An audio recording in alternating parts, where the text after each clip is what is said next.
Praise lord. ప్రభును ప్రియరక్షకుడైనటువంటి యేసయ్య నామములో కాపరి టీవీ ప్రేక్షకులైనటువంటి మీ అందరికీ కూడా శుభాభివందనాలు. బాగున్నారు అందరూ? ఈరోజు మనసులో మాట అనేటువంటి కార్యక్రమానికి ప్రేక్షకులైనటువంటి మీ అందరినీ కూడా ఆహ్వానిస్తూ ఉన్నాం. ఈరోజు మనతో మనసులో మాటను చెప్పడానికి, తన మనసులో ఉన్నటువంటి దేవునితో ఉన్నటువంటి అనుభవాలన్నిటిని కూడా పంచుకోవడానికి మన మధ్యలోనికి, మన స్టూడియోలోనికి ఈ మధ్య కాలంలో గొప్పగా వాడబడుతున్నటువంటి దైవ సేవకులు పాస్టర్ చిన్నబాబు గారు మన మధ్యలోనికి వచ్చినారు. పల్నాడు ప్రాంతంలోనే దుర్గ గ్రామంలో జన్మించి చిన్ననాటి నుండే అతి తక్కువ సమయమును తన చదువులో కేటాయించి కేవలం 3వ తరగతి మాత్రమే చదివి, ఆ తర్వాత మరి దేవుని గుర్తెరగని స్థితిలో ఉన్నటువంటి ఆయన జీవితంలో 3వ తరగతిలోనే తన చదువును కంప్లీట్ చేసుకొని ఈ లోకపు పనులైనటువంటి బేల్దార్ తాపీ మేస్త్రిగా మరి తన జీవితాన్ని ముందుకు కొనసాగిస్తూ ఉన్న దినాలలో తాపీ మేస్త్రి నుండి దేవుడు ఆయన్ని ఆశీర్వదించి మరి మోటార్ ఫీల్డ్లో ఒక మంచి డ్రైవర్గా కొన్ని సొంత వెహికల్స్ వాహనాలను కలిగి మరి తన ఆర్థిక జీవితంలో ఎన్నో అభివృద్ధులను పొందుకుంటూ ఉన్నత స్థితిలోనికి వెళ్తూ మరి పరుగులెడుతున్నటువంటి ఆయన జీవితంలో 2010లో దేవుడు తనను దర్శించి తన సేవ కొరకు పిలిచి మరి తన సేవకుడిగా ఆయన్ని ఏర్పరచుకొని 2010 నుండి విరివిగా దేవుని పరిచర్యలో మరి వాడుకుంటూ, అదేవిధంగా అనేక మంది ఆత్మలను రక్షించుటలో తను తన వంతుగా తన కుటుంబము మరి అనేక ప్రాంతాల్లోనికి వెళ్తూ దేవుని యొక్క స్వార్థను ప్రకటిస్తూ ఆత్మల రక్షణలోనికి నడిపిస్తూ, అండ్ అదేవిధంగా కాపరి టీవీ పరిచర్యలోనికి వచ్చి ఆత్మల రక్షణకై అనేటువంటి ఆధ్యాత్మిక కార్యక్రమాన్ని ప్రారంభించి అనేక మంది ఆత్మలను రక్షించడంలో ప్రయాసపడుతూ ముందు కొనసాగుతున్నటువంటి, మరి అదేవిధంగా ఈ మధ్య కాలంలో తప్పు చేయకయ్య తమ్ముడు అనేటువంటి ఒక అద్భుతమైనటువంటి పాటల సీడీని కూడా విడుదల చేసి దేవుని పరిచర్యలో ఈ మధ్య కాలంలో విరివిగా బహుబలంగా వాడబడుతున్నటువంటి దైవసేవకులు అయినటువంటి పాస్టర్ చిన్నబాబు గారు మన మధ్యలో ఉండటం చాలా సంతోషకరమైనటువంటి విషయం. ఈరోజు ఆయనతో కొన్ని నిమిషాలు మనందరం కూడా మన సమయాన్ని కేటాయిద్దాం. తన వ్యక్తిగత జీవితం గురించి, తన పరిచర్య గురించి అనేక విషయాలను, తన మనస్సులో ఉన్నటువంటి మాటలను ఈరోజు మనతో పంచుకోవాలని, కాపరి టీవీ ప్రేక్షకులమైనటువంటి మనతో పంచుకోవాలని మన ముందుకు వచ్చారు కనుక వారిని మనందరం కూడా సగర్వంగా ఈ కాపరి టీవీ పరిచర్యలోనికి, మన మధ్యలోనికి, ఈ స్టూడియోలోనికి ఆయన్ని స్వాగతం పలుకుదాం. స్వాగతం, సుస్వాగతం. ఆయన్ని ఆహ్వానిద్దాం. ప్రజలాడండి చిన్నబాబు గారు. ప్రజలాడండి. బాగున్నారా? చాలా వందనాలండి. మా యొక్క ఆహ్వానాన్ని మన్నించి మాతో పాటు మరి పల్నాడు ప్రాంతంలో ఉన్నటువంటి ప్రజలందరితో కూడా మీ యొక్క వ్యక్తిగత అనుభవాలను పంచుకోవడానికి మా ఆహ్వానాన్ని మన్నించి ఈ యొక్క మనసులో మాట అనే కార్యక్రమానికి విచ్చేసినటువంటి మీకు మరి కాపరి టీవీ తరపున, అదేవిధంగా పల్నాడు ప్రాంత ప్రజల సమక్షముగా నా హృదయపూర్వక వందనాలు తెలియజేస్తున్నాను. మరి ఈ సమయంలో కొద్దిసేపు మనం దేవుని యొక్క సన్నిధిలో ఈ పల్నాడు ప్రాంత ప్రజల ఎదుట కొన్ని విషయాలను మీ గురించి మేము తెలుసుకోవాలని ఆశపడుతున్నాం. మీ వ్యక్తిగత జీవితం గురించి, అండ్ అదేవిధంగా మీరు ఏ విధంగా దేవుని పరిచర్యలోనికి వచ్చారో, మరి ఏ విధంగా మీ జీవితం మరి బాల్యం నుండి వచ్చిందో మరి మాకైతే ఇంతవరకు తెలీదు. కేవలం ఒక చిన్నబాబు పాస్టర్ గారు మాత్రమే తెలుసు. కానీ వ్యక్తిగతంగా మీ గురించి తెలుసుకోవాల్సిన విషయాలు చాలా ఉన్నాయి కనుక ఈరోజు మరి కొన్ని విషయాలు మీ గురించి తెలుసుకోవాలని ఆశపడుతూ ఉన్నాం. సో మంచిది సార్, చాలా సంతోషం. మొట్టమొదటిగా మేము మీ యొక్క బాల్య జీవితం గురించి తెలుసుకోవాలని ఆశపడుతున్నాం. సో కొంచెం మీ బాల్య జీవితం గురించి మాకు, మా ప్రేక్షకులకు మరి వివరించగలరా? సరే. బాల్య దశ అంటే చిన్నతనం నుండి కూడా మా అమ్మ, మా నాన్నగారు కొంచెం పేద కుటుంబంలో పుట్టాను కనుక అప్పుడు పని చేస్తూ ఉండేవారు. చదువుకైతే వెళ్ళలేదు, కానీ 3వ తరగతి చదువుకొని ఆ తర్వాత కుటుంబం జరిగే పరిస్థితి బాగా లేని పరిస్థితిలో ఉన్నప్పుడు నేను బేల్దారి వర్క్ చేయడానికి వెళ్ళానండి. కొంత 6 రూపాయలు కూలి ఇచ్చేవాళ్ళు అప్పుడు నాకు. 6 రూపాయల నుండి ఒక 110 రూపాయలు కూలి వచ్చేంతవరకు కూడా పని నేర్చుకొని కొన్ని సంవత్సరాలు మేస్త్రిగా కూడా పనిచేశాను. చాలా చోట్ల బేల్దారి పనిగా మేస్త్రిగా పనిచేశాను. కొన్ని దినాలు అయిన తర్వాత మా అన్నయ్య ద్వారా ఒక జీబు కొనటం జరిగిందండి. ఆ జీబుకి డ్రైవర్ని పెడితే కొన్ని రోజులు వస్తున్నాడు, కొన్ని రోజులు రావడం పరిస్థితి అవుతుంది, ఇబ్బంది పెడుతున్నారు డ్రైవర్లు. అప్పుడు నేను బేల్దారి పని మానుకొని నేను డ్రైవింగ్ చేశాను, నేర్చుకొని డ్రైవింగ్ చేశాను చాలాలు. నేను డ్రైవింగ్ చేసినప్పుడు 3.5 అండి డీజిల్ లీటరు. ఇప్పుడు చాలా పెరిగింది అనుకోండి. అలా డ్రైవింగ్ చేస్తూ ఒక చీపు కొన్నాము. ఆ తర్వాత కొన్ని దినాలకి కమాండర్ కొన్నాము. ఈ కారంపూడి, వినకొండ, పిడుగురాల ఇవన్నీ కూడా అన్ని ప్రాంతాల్లో నేను తిరిగానండి. కిరాయిలకి బాడీలకు తిరిగాను. తర్వాత కొన్ని దినాలకి కమాండర్ చీపులు ఇవన్నీ కూడా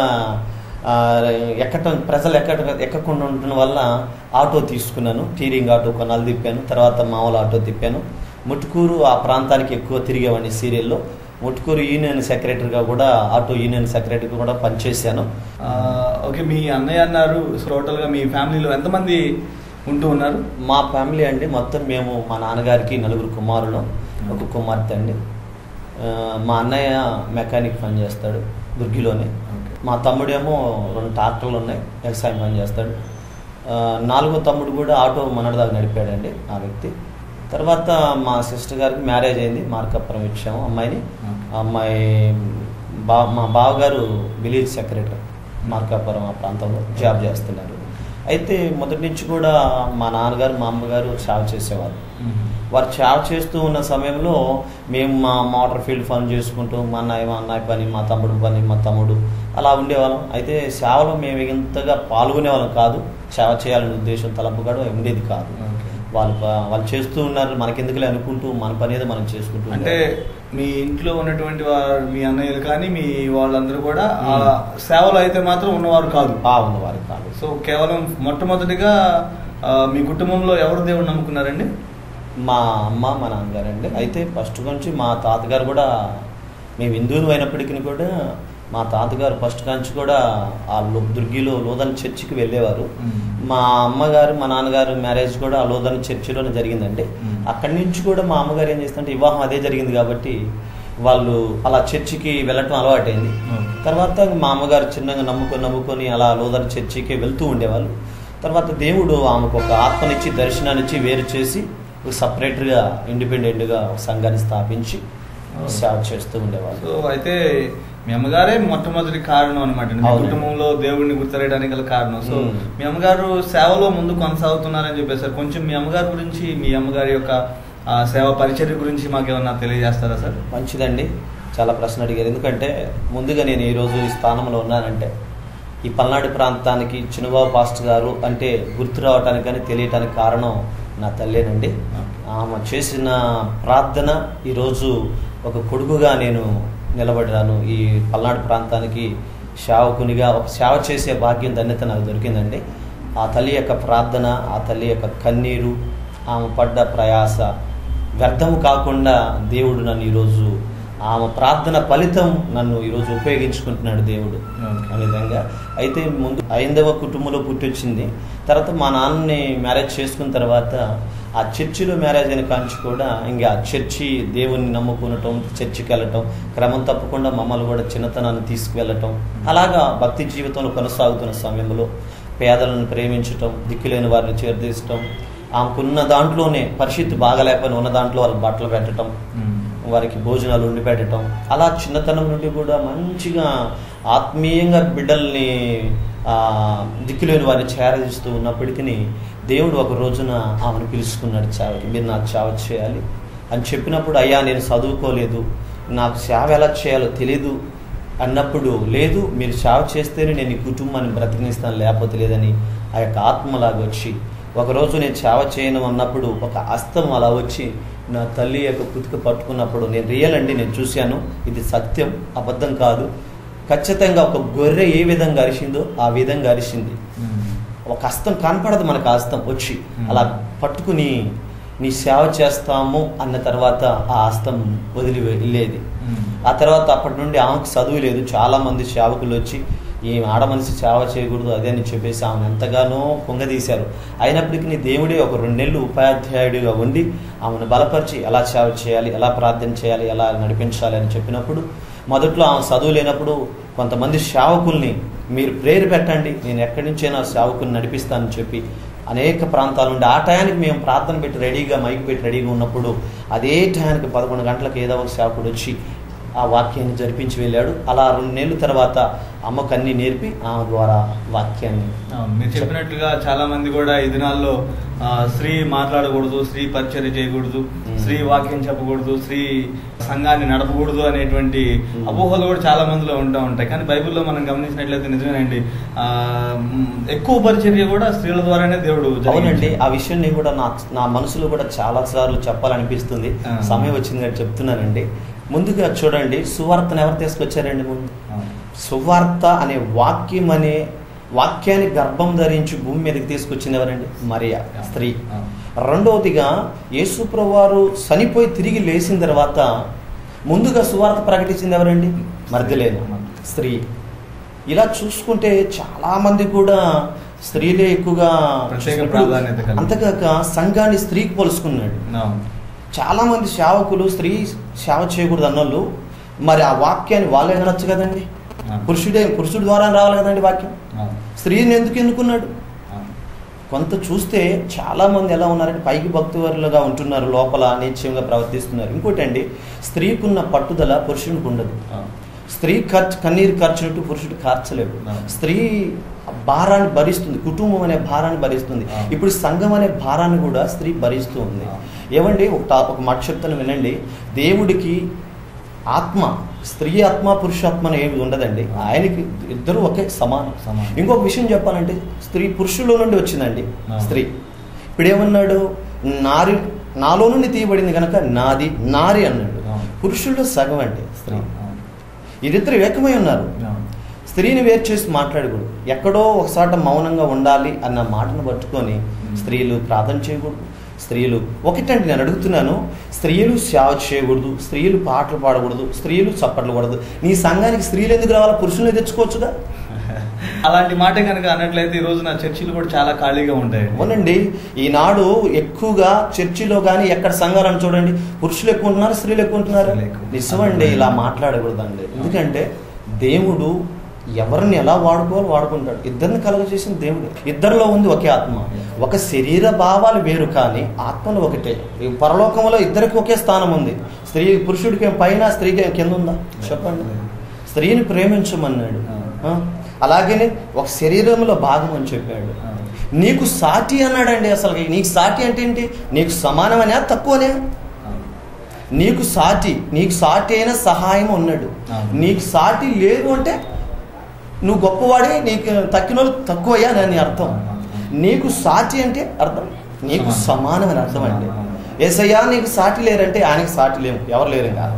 పురుషుడికి నీకు సాటి అంటే నీకు సమానం అని అర్థం అండి. తెలుసుకోక సహోదరులు కొన్నిసార్లు స్త్రీలు సేవ చేస్తుంటే వారిని బాధపరుస్తూ ఉన్నారు.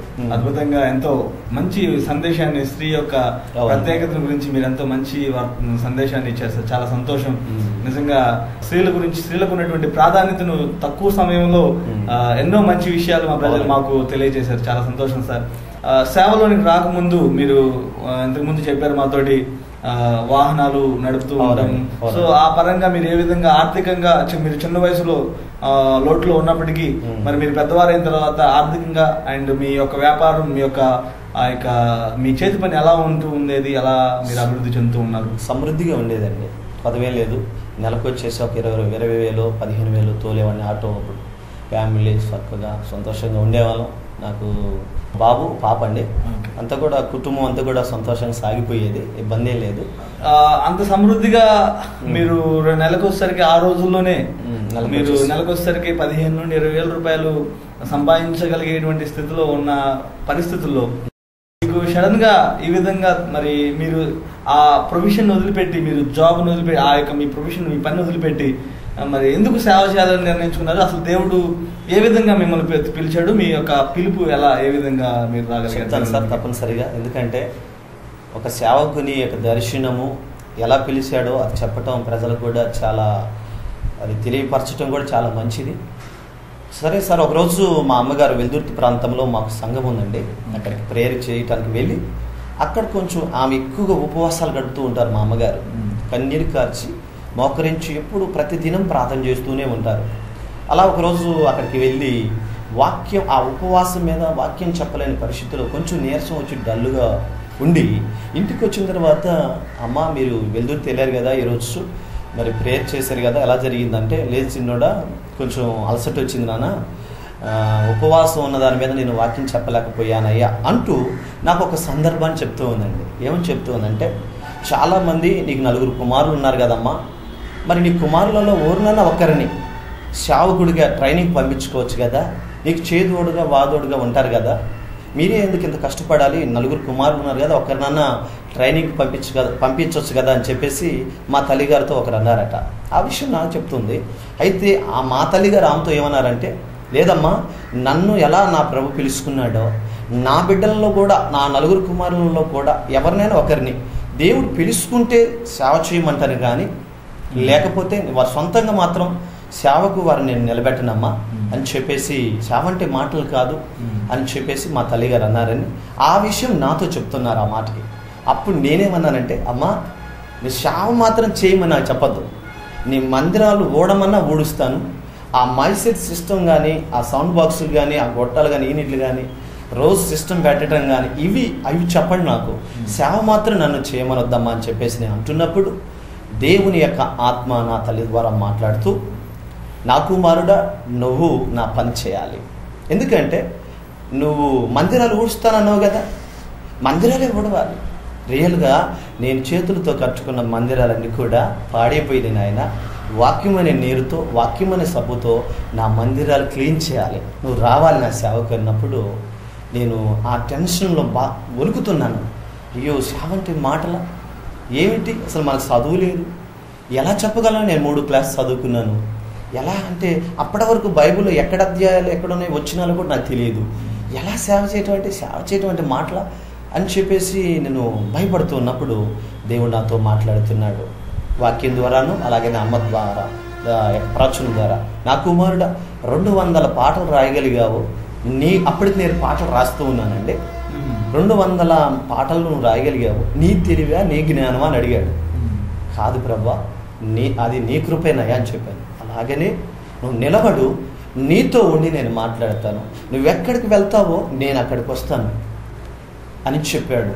అప్పుడు నేను అన్నాను, ప్రభువా నా వల్ల అయితే కాదు, కానీ నాలో నువ్వు ఉంటానంటే, నువ్వు మాట్లాడతానంటే అంతకంటే ధన్యత ఏం లేదు ప్రభువా, నీకోసం నేను నిలబడతానయ్యా, నాతో నువ్వు ఉంటానంటే అంతకంటే కావాల్సింది ప్రభువా అని ఆ రోజు తీర్మానం చేసుకున్నానండి. 2010 ఏప్రిల్ నెల కావచ్చు, అది ఏ నెల అనేది నాకు గుర్తులేదు, కానీ ఆ టైంలో నన్ను పిలిచారు సేవకి. దేవుని యొక్క పిలుపుతోటి దేవుని యొక్క పరిచయంలోకి మరి ముందుకు అడుగు పెట్టడం జరిగింది. సో అలా పిలిచిన తర్వాత ఏదన్నా మీరు తర్బీదు ట్రైనింగ్ లాంటిది ఏమన్నా చేశారండి? విషయం ఏంటంటే, నాకు తర్బీదు కానీ ట్రైనింగ్ కానీ మొత్తము నా యేసయ్య. నేను ఎక్కడా ట్రైనింగ్ చేయలేదండి, నేను ఎవరి దగ్గరికి వెళ్ళి నేర్చుకోలేదు, నా దగ్గర అకౌంట్లు లేవు, గైడ్స్ లేవు, రిఫరెన్స్ బైబుల్ కూడా లేవండి. చాలామంది సేవకులు కలుస్తూ, అయ్యా నీకు ఇంకా అవి ఉంటే బాగుంటుంది అంటే నేను అన్నాను, నా నికంటూ నా రిఫరెన్స్ బైబిల్ మొత్తం యేసయ్య అనేవాడిని. ఒక పాటకి తలంపు, ఒక పల్లవి శరణాలకు సంబంధించి ఎలా ఇస్తాడో అంశాలు కూడా నేను బైబిల్లో వెతుక్కొని తయారు చేసుకుంటానండి. ఎక్కడ విని నేర్చుకుంది కాదు, ఎక్కడ నేను తరిపించేసింది కదా సార్. నాకు ట్రైనింగు, నా తరబేది మొత్తం నేను ప్రకటిస్తున్న ఆ క్రీస్తు. మొదటిగా కొన్ని ఇబ్బందులు ఎదుర్కోవాల్సిన పరిస్థితే సార్. తర్వాత ఉండంగా యొక్క దేవుని కృప ద్వారా. సో ఆ ఇబ్బందులు ఎలాంటి పరిస్థితులు, కొన్ని ఇన్సిడెంట్స్ ఏమైనా మాకు చెప్పగలరా? అంటే సార్, కొంచెం దేవుని యొక్క కృప ద్వారా అంతకుముందు మేము పని చేసుకొని కొంచెం కొద్ది గొప్ప సంపాదించుకున్న, కొంచెం కొద్ది గొప్ప దాన్ని దేవుని కోసం ఖర్చు పెట్టడం జరిగింది. రెండోది ఏమిటంటే, మా తల్లిగారు ఉన్నారు కాబట్టి సపోర్ట్గా. అది ఒంటరిగా ఉంటే నేను చాలా ఇబ్బందులు ఎదుర్కోవాల్సిన పరిస్థితి. ఎందుకంటే అప్పుడు నేను ఒక్కడే సంపాదించేవాడిని కాబట్టి, ఇంట్లో మా మిసెస్ కూడా ఇటు వెళ్ళేది కాదు కాబట్టి, పాసం గారు కూడా కొన్ని ఇబ్బందులు ఎదుర్కోవాల్సిన పరిస్థితి. కొంచెం చేదోడుగా మా తల్లిగారు అట్లా, నేను అంతకుముందు వేరుపడిన తర్వాత మేము అంతకుముందు సంపాదించుకుని దాన్ని కొంచెం ఖర్చు పెట్టుకుంటూ, కొన్ని ఇబ్బందులు ఎదుర్కొంటూ అలాగా బిడ్డలు చదివించుకుంటూ కొనసాగాను సార్. సో ఆర్థికంగా అయితే అమ్మగారు సపోర్ట్ ఉండడం వల్ల కొద్దిగా మీరు సో అంటే మాకు ఏకినంపేట గ్రామంలో ఉంది సంఘం, అక్కడ ఒక 20 మంది బాప్తీసం తీసుకున్నారు. ఈ మధ్యనే మందిరం కట్టామండి, అక్కడికి వెళ్తూ ఉండేవాళ్ళం. మాచర్లో 10 మంది 15 మంది ఉన్నారు, అక్కడికి వెళ్తున్నాం. 2 చింతల గ్రామంలో ఉన్నారండి, ఆంజనేయ మాన్యం అని ఉంటుంది, అక్కడ ఒక 4 కుటుంబాలు, నమ్మకమైన కుటుంబాలు ఉన్నాయి. తర్వాత గురజాల్లో ఒక 20 మంది ఉన్నారు సార్. గురజాల్లో ఇటు శివరా మాచర్లోకి వెళ్ళి కొత్తగా ఏర్పడి కాడ అక్కడికి వెళ్తాను సార్. తర్వాత పిడుగురాల్లో ఒక 15 మంది ఉన్నారు. కొండమూడు డీసెంట్గా అక్కడ కూడా 10 మంది వెళ్తున్నాను సార్ అక్కడికి. తర్వాత ప్రతి సోమవారం కాకిరాలు వెళ్ళేవాడిని. ప్రతి బుధవారము వెల్దుర్తి పగల్లో అక్కడ ఉపవాస ప్రార్థన పెట్టొచ్చి తర్వాత మళ్ళీ బుధవారం మించాలపాడి గ్రామం అని మా దుర్గికి ఒక 10 కిలోమీటర్లు అండి బైక్ వేసుకొని వెళ్తూ ఉండేవాళ్ళం. కొన్నిసార్లు ఆటో వేసుకుని వెళ్తూ ఉంటాను సార్. అట్లా చాలా సంతోషం. ఇంత పల్నాడు ప్రాంతంలో ఉన్నటువంటి దాదాపుగా ఎక్కడెక్కడైతే ఆత్మల రక్షణ అవసరం అయి ఉందో అక్కడ ప్రతి చోటకి దేవుడు మిమ్మల్ని తీసుకుని వెళ్తూ ఉన్నాడు. సో ఇంత పరిచయం మీరు ఈ పల్నాడు ప్రాంతం అంతటికి ఎలా మీరు రావగలిగారు అండ్ ఏ విధంగా మీరు ముందు కొనసాగుతున్నారో కొన్ని విషయాలు చెప్పగలరా? చెప్తానండి తప్పనిసరిగా. ఒకరోజు నేను ఈ కాపర ఛానల్ స్టార్ట్ అయిన రోజున చూశాను, చాలామంది చెప్తున్నారు కొత్త ఛానల్ ఏదో వచ్చింది, అందులో చక్కని పాటలు వస్తున్నాయి, దాంట్లో మెసేజ్ కూడా చెప్పొచ్చు అని మా తెలిసిన వ్యక్తులు చెప్తూ ఉన్నారు. నేను ఫస్ట్ ఏం అనుకున్నానంటే ఇట్లా ఎవరు చూస్తారు అన్నట్టుగా అనుకున్నానండి. తర్వాత ఒక రోజున కొంతమంది సేవకులు చెప్తున్నారు అనే సంగతి నేను కూడా డైరెక్ట్గా చూశానండి. మన క్రైస్తవంలో ఛానల్ కూడా వచ్చింది, మన సువార్త ఛానల్లో ఆరాధన ఛానల్లో చెప్పకపోయినా చెప్పాలని ఆశ ఉండే వాళ్ళకి ఇక్కడ చెప్పచ్చు, ఇది బాగుంది అవకాశం, దేవుడు చాలా వెదర్ ఎవరో కానీ చక్కని ఐడియా ఇచ్చాడు వెదర్కి అని చెప్పేసి అనుకున్నాను సార్. తర్వాత కొంతమంది సేవకులు అప్పుడు ఫస్ట్లో కొన్ని దినాలు పాటలే వేశారు సార్. పాటలు విని చాలామంది అంటున్నారు కాపర ఛానల్లో చక్కని పాటలు వేస్తున్నారు అది అని చెప్పేసి అందరు చెప్పుకుంటుంటే నేను వింటూ ఉన్నాను. తర్వాత కొంతమంది ఎవరో వాక్యం చెప్తూ ఉన్నప్పుడు చూశాను సార్. నాకు ఆశ కలిగి నేను ఒకరోజు నైటు ప్రార్థన చేసుకున్నాను. అయ్యా అందరూ కాపర్ టీవీలో వాక్యం చెప్తున్నారు, ఈ గాడిదకు కూడా అవకాశం ఇస్తావా ప్రభువా అని చెప్పేసి కంట తడి పెట్టి పండుకున్నానండి. ఉదయాన్నే మన కాపర ఛానల్ నుంచి ఒక 3 వ్యక్తులు వచ్చారండి బైక్ వేసుకొని. నేను అప్పుడు జనాన్ని ఎక్కించుకొని ముట్టుకూరు వెళ్ళాను. ఆటో ముట్టుకూరులో దింపాను. మా తమ్ముడి దగ్గరకు వచ్చారంట, అయ్యా పాస్టర్ గారు ఎక్కడికి వెళ్ళాడంటే ఇప్పుడే మా అన్నయ్యనండి ముట్టుకూరు వెళ్ళాడని చెప్పారట. తర్వాత నాకు ఫోన్ చేశారని అమ్మరిస్తే, అయ్యా మీరు ఎక్కడున్నారో మేము కాపర్ టీవీ నుంచి వచ్చామంటే ఇంక నాకు కాల్ చేయి ఆడట్లా. అదొక ఆనందం. కాపర్ టీవీ నుంచి నా కోసం రావటం ఏంటంటే రాత్రి నేను ప్రార్థన చేశాను కదా, దేవునికి ప్రార్థన చేశాను, వెంటనే దేవుడు ఇలా కార్యం చేశాడే అని చెప్పేసి హడావుడిగా బండి తీసుకుని వచ్చానండి. దుర్గిలో సీరియల్లో పెట్టేసి ఇంటికి వెళ్ళిన తర్వాత మనల్ని కలిశారు, బిడ్డల వచ్చిన సహోదరులు కలిశారు. అయ్యా మీరు కాపర్ టీవీలో వాక్యం చెప్తారా, మీకు సమయం ఇస్తాము, 5ంటికి శనివారం 5ంటికి ఉంది అని చెప్పేసి అన్నారండి. తర్వాత ఆలోచన చేసుకొని చెప్తాలండి అని చెప్పేసి వారిని పంపించానండి. ఆ తర్వాత కారంపూడి ప్యారిస్, అప్పుడు ఉపసేర్ ప్యారిస్లో పనిచేస్తున్నారు ఎం రవికుమార్ గారని, ఇప్పుడు లూథరన్ చర్చికి కారంపూడి ప్యారిస్లో పనిచేస్తున్నారు.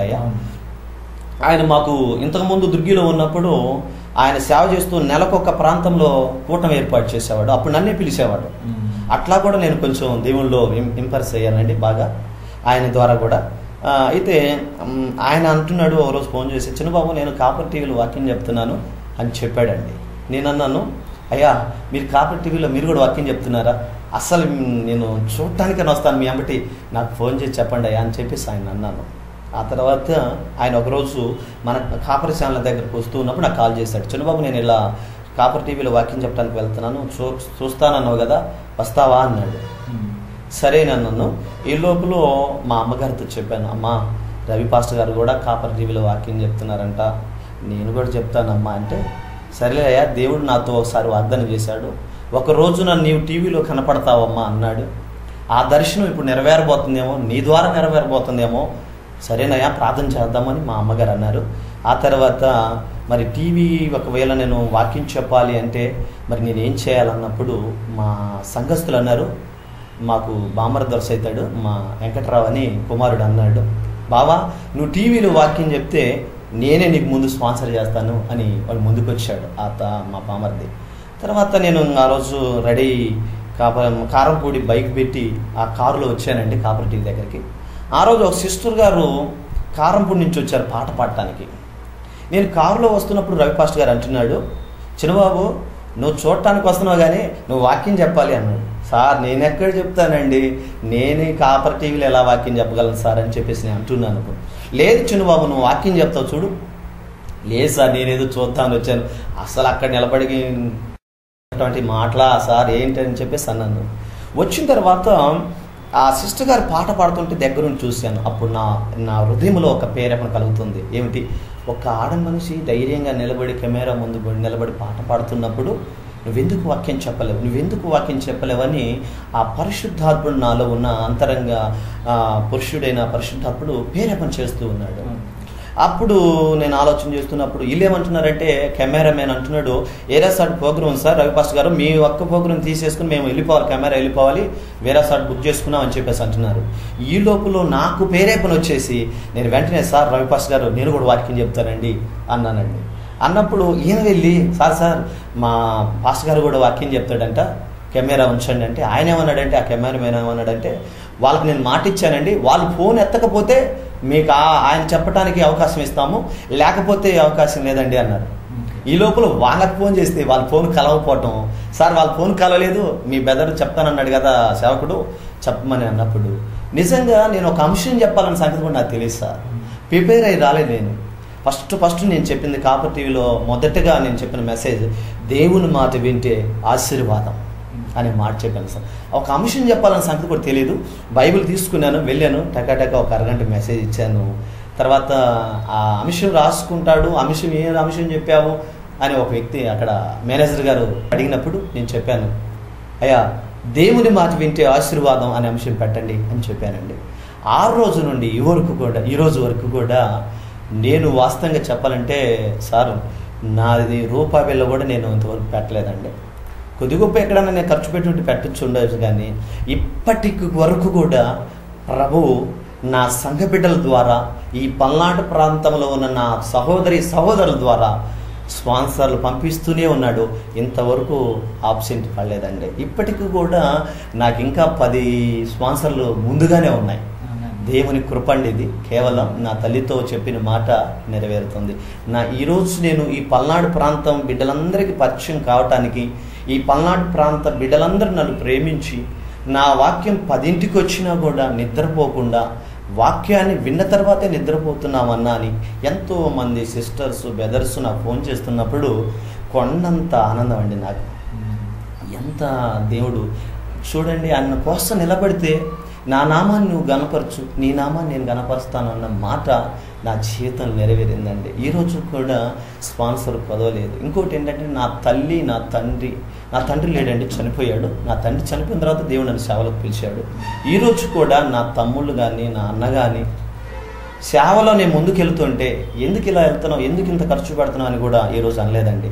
నా తల్లి అలాగనే సపోర్ట్గా నిలబడింది, నా అన్నదమ్ములు అలాగే సపోర్ట్గా నిలబడ్డారు, నా భార్య అలాగే అందరూ నన్ను ప్రోత్సహించారు. నా సంఘము నన్ను ముందుగా, నా సంఘానికి నేను కృతజ్ఞతలు చెప్పాలండి. నా సంఘ బిడ్డలందరికీ కూడా వాళ్ళందరూ నా వెనక నిలబడ్డారు. యవనస్తురాళ్ళు నా సంఘంలో ఉన్న ఒక్కరు కాదండి, ప్రతి ఒక్కరు సపోర్ట్గా ఉన్నారు. నువ్వు ఆపద్దు, నీ వాక్యాన్ని ఆపద్దు, మేమున్నాం నీ వెనక అని నా సంఘ బిడ్డలంతా కూడా నన్ను ప్రోత్సహించారు. అలాగనే ఈ పల్నాడు ప్రాంతంలో అనేక ప్రాంతముల నుండి, అన్నా మీ వాక్యం బాగుంది, మీ మెసేజ్ బాగుంటుంది, మేము ఆత్మీయంగా బలపడ్డాము, ఇదిగో మేము ఈ ఒక వాక్యానికి స్పాన్సర్ చేయాలని ప్రతి ఒక్కరు ఫోన్ చేసి కలిసి ఇవ్వటం కానీ, అకౌంట్లో వేయటం కానీ నన్ను చాలా ఆదరించారండి. పల్నాడు ప్రాంత ప్రజలందరికీ ఆత్మల రక్షణకై ఈ టీవీ కార్యక్రమాన్ని వీక్షిస్తున్న ఈ కాపర్ టీవీ ప్రేక్షకులందరికీ నా హృదయపూర్వకమైన వందనాలు. నన్ను మీరు ప్రోత్సహించారు, బలపరిచారు. ఈ విధముగా నేను ఉన్నానంటే, ఈ పల్నాడు ప్రాంతానికి పరిచయం అయ్యానంటే ముందుగా కాపర్ టీవీని స్థాపించిన కరుణాకర్ రెడ్డి గారికి కూడా నా యొక్క హృదయపూర్వకమైన వందనాలు. నా తండ్రి కృప, నా తల్లి ప్రార్థన ఈరోజు ఈ ప్రాంతంలో అందరికి కూడా పరిచయం అయ్యాను. చాలా సంతోషం అండి. మనసులో ఉన్నటువంటి మాటలన్నీ కూడా వ్యక్తపరిచారు. సో ఇంకొకటి ఏంటంటే, ఈ మధ్యకాలంలో ప్రతి నోట కూడా తప్పు చేయకయ్యా తమ్ముడా అనేటువంటి పాట నానుతూ ఉంది.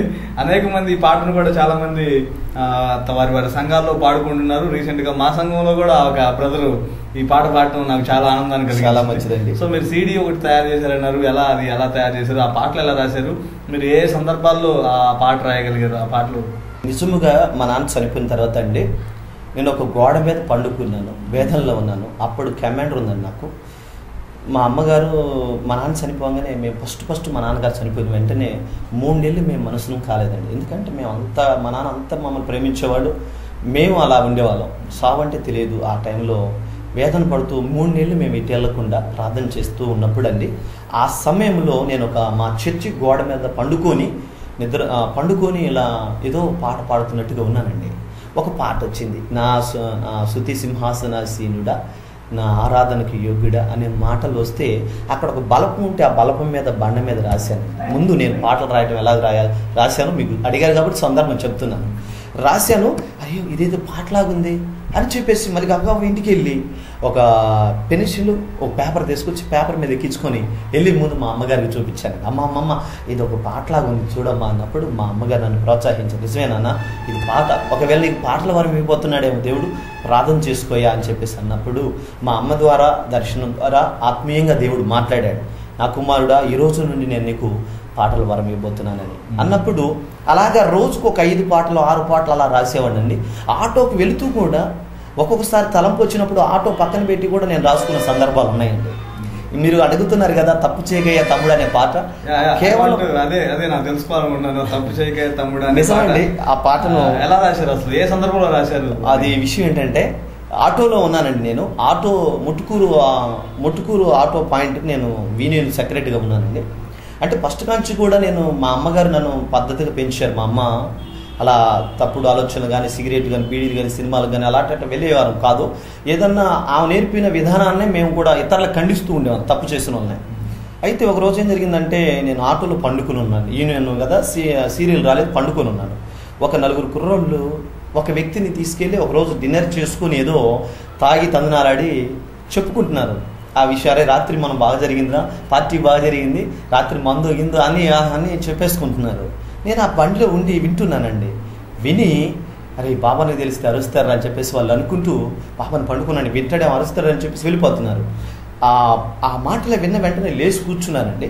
కూర్చొని బాధపడ్డాను. ప్రభువా, ఇలా తప్పు చేస్తే, ఇలా పాపం చేస్తే, దాని ద్వారా ఒక రోగమో ఏదో వస్తే చనిపోతే నరకంలో కాలేదు ప్రభు అని చెప్పేసి బాధపడుతూ అప్పుడు దేవుడు నాకు ఆ థాట్ ఇచ్చాడు, తలంపించాడు. తప్పు చేయకయ్యా తమ్ముడా, శిక్ష తప్పదయ్యా మిత్రుడా, పాడు నరకము తమ్ముడా, పాపానికి జీతం తమ్ముడా అని. వెంటనే అక్కడి నుంచి వెళ్ళి ఒక పెన్ను ఒక పేపర్ వైట్ పేపర్ తెచ్చుకొని అక్కడ రాసుకొని ఆ పాటని సంఘాలలో నేను ఎక్కడికి వెళ్ళినా సువార్తగా పాడుతూ ఉండేవాడిని. చాలామంది సహోదరులు పాట బాగుంది ఇవ్వండి అంటే, నేను సీడీ చేయించాలి, సీడీ చేసిన తర్వాత మీకు ఆ పాటని ఇస్తాను, అప్పుడు దాకా ఇవ్వనండి, మీరు దయచేసి నన్ను ఏమనుకోవద్దని చెప్తూ ఉండేవాడిని. ఆ పాటల సీడీ కూడా ప్రార్థన చేశానండి. దేవుడు అన్నాడు, మా సంఘంలో ఒక సహోదరుని పాడమంటే ఫస్ట్ ఆ పాట నేను ఒక పాట వేరే ఒక పాట రాసిస్తే, అయ్యో చాలా బాగుంది ఈ పాట, ఎక్కడిది పాట అన్నారండి. తర్వాత నేనేమనుకున్నాను, సంతోషం ఆపు పెట్టలేక నేనే రాశానన్నా అనగానే వాళ్ళు ఫీల్ అయ్యారు, ఏం రాశాడా, ఏం బాగుంటుంది అన్నట్టు అనుకున్నారు. ఇంకా అంటే ఎవరో రాసిన పాట అయితే పాడదా అనుకున్నారు, నేను రాసిందని ఎవరికి పాడలేదండి. కళ్ళంపు నీళ్ళు వచ్చాయండి. వాస్తవంగా చూసావా ప్రభువా, నేను రాసిన నేను ఎవరికి పాడట్లేదు అని చెప్పేసి ఏడ్చుకుంటూ వెళుతున్నప్పుడు మా అమ్మ ద్వారా మాట్లాడాడు, వాక్యం ద్వారా దేవుడు మాట్లాడాడు. నా కుమారుడా, నువ్వు పాడటం కాదు, ఈ ప్రాంతమంతా పాడతారు నీ పాటలు, నేను అలా చేయిస్తాను, సీడీ కూడా నేను చేయిస్తాను అని చెప్పి ఆ రోజు నాకు వాగ్దానం ఇచ్చి నిరీక్షణ కలిగి నువ్వు ఎదురు చూడు అన్నాడండి. ఆ రోజు నుండి నేను నిరీక్షణ కలిగి ఎదురు చూశాను. ఖచ్చితంగా పోయిన సంవత్సరమే మరి దేవుడు నాకు అద్భుతంగా చేశాడు. ఫైనల్గా ఒక చిన్న మాట అడిగి మనం ముగించుకుందాం సార్. ఇప్పటి వరకు కూడా ఎంతో అద్భుతమైన పరిచర్య చేశారని మాతో చెప్పారు. సో రాబోయే రోజుల్లో ఇంకా ఏం చేయాలని ఆశపడుతున్నారు, ఏ విధంగా మీ పరిచర్యను ముందుకు తీసుకుని వెళ్ళాలని ఆశపడుతున్నారు, కొన్ని విషయాలు చెప్పగలరు? అవునండి, ఇప్పుడు ఎక్కువగా యవనస్తురాలు పాడైపోతున్నారు సార్. ఎక్కడ చూసినా ఆత్మహత్యలకు పాల్పడుతున్నారు. సినిమాలు ఈ సీరియల్ చూసి చాలా మంది కూడా పాడైపోతున్నారు. వాళ్ళు నటిస్తున్నారు, వీళ్ళు జీవిస్తున్నారు సార్. కొన్ని జీవితాలు నశించిపోతున్నాయి. చాలామందిని చూస్తున్నాం. అంటే సమయం లేదు కానీ ఇంకా సమయం ఉంది అనుకుంటున్నారు. చాలామంది కూడా ఈ లోకాశలలో పడిపోయి వారు వెళ్ళాల్సిన గమ్యాన్ని ఏమాత్రం పట్టించుకుని వారుగా ఉంటున్నారు సార్. నా ఉద్దేశం, నా మనసులో ఉన్న కోరిక ఏంటంటే, మీకు తెలుసు కదా నా టైటిల్, టీవీ టైటిల్ ఆత్మల రక్షణకై. అంటే నేను చేసే పరిచర్య కూడా నేను ఏదో ఒక డబ్బు కోసమో ధనము కోసమో పేరు కోసమో ప్రతిష్ఠ కోసం కాదండి. నేను ప్రభు సన్నిధిలో నేను ఏం కోరుతున్నానంటే, ప్రభువా, నేను ప్రార్థన చేస్తే కువ్వలు పడాల్సిన అవసరం లేదు, నేను ప్రార్థన చేస్తే కుంటూరు లేచి ఉరికి రావాల్సిన అవసరం లేదు, నాకు గొప్ప పేరు ప్రతిష్టలు అవసరం లేదు. ఒకటి ప్రభువా, నేను ఎక్కడికి వెళ్ళినా నువ్వు నాతో ఉండి నాలో ఉండి మాట్లాడతాను వాగ్దానం చేశావు కాబట్టి నాలో ఉండి నువ్వు మాట్లాడుతున్నా, నేను ఏ ప్రాంతానికి వెళ్ళినా, ఏ గ్రామానికి వెళ్ళినా, ఏ చిన్న సంఘానికి వెళ్ళినా, ఏ చిన్న సభకు వెళ్ళినా, పెద్ద సభకు వెళ్ళినా, నాకొక్కటే ప్రభువా, అక్కడ ఎంతమంది హీల్ అయ్యారా, ఎంతమంది స్వస్థత పొందుకున్నారా కాదు నాకు ప్రాముఖ్యం. నాకెంత డబ్బు వచ్చిందా, నాకెంత పేరు ప్రతిష్ఠ వచ్చిందాగా నాకు అది ప్రాముఖ్యం కాదు. నాలో ఉండి నువ్వు మాట్లాడినప్పుడు 100 మందిలో కనీసం ఒక్క ఆత్మైన నరకానికి పోకుండా ఆ వాక్యం విన్నట్టుతోనే మారు మనసు పొందాలి నా కోరిక అదండి. ఇంకోటి ఏంటంటే, ముందు నా గ్రామం మారాలి, రెండవది నా మండలంలో ఉన్న ప్రజలు మారాలి, మూడవది నా జిల్లాలో ఉన్న ప్రజలు మారాలి, తర్వాత నా రాష్ట్రంలో ఉన్న ప్రజలు మారాలి, ఆ తర్వాత దేశంలో ప్రపంచంలో ఉన్న వారందరూ కూడా అంతటా అందరూ మారు మనసు పొందాలని నా కోరిక సార్. రక్షణ పొందాలి. ఎందుకంటే నేను అందరిని మార్చలేనేమో, కానీ నేను వెళ్ళిన ప్రతి చోట ఒక 10 మందిలో ఒక్కరు మారినా, 100 మందిలో ఒక 10 మంది మారినా నా కోరిక అదే సార్. అంతకంటే నేను ఏం కోరుకోవట్లేదు. కాకపోతే ఈ పల్నాడు ప్రాంతం అంతటా కూడా అన్ని సంఘాలలో అన్ని గ్రామాలకు వెళ్ళి ఈ సత్య సువార్తను ప్రకటించి కొంతమందినైనా దేవుని వైపు మళ్ళిపించాలి, అగ్నిలో గుండా కొందరినైనా లాగాలి అని నా కోరిక సార్. చాలా సంతోషం అండి, చాలా మంచిది. ఇప్పటి వరకు కూడా మీ యొక్క మనసులో ఉన్నటువంటి మాటలన్నింటినీ కూడా మా పల్నాడు ప్రాంత ప్రజలకు తెలియజేస్తున్నారు. చాలా సంతోషం. మరి దేవుడు ఇంకా రాబోయే రోజుల్లో మీ పరిచర్యను ఇంకా అభివృద్ధి పరిచి ఇంకా మిమ్మల్ని అనేక ప్రాంతాలకు దేవుడు తీసుకుని. చిన్న మాట సార్, మీ మధ్యలో దూరాన్ని అనుకోవద్దు. పల్నాడు ప్రాంతానికి నేను పరిచయం కావటానికి కారణం ఒక కాపరశాల ద్వారానేనండి. ముందు గాడ్ దేవుడు, తర్వాత నా తల్లి, మూడోదిగా కాపరశాల ద్వారా. కారణం ఏంటంటే, చాలామంది సేవకులు అంటారు కాపరశాలకు వెళ్ళి వేలు అక్కడ పెడితే ఎందుకు పెట్టడం ఖర్చు, మనం ఒక మీటింగ్ ఏర్పాటు చేయొచ్చు కదా అంటున్నారు చాలామంది సహోదరులు. నేను విన్నాను సార్ చాలా.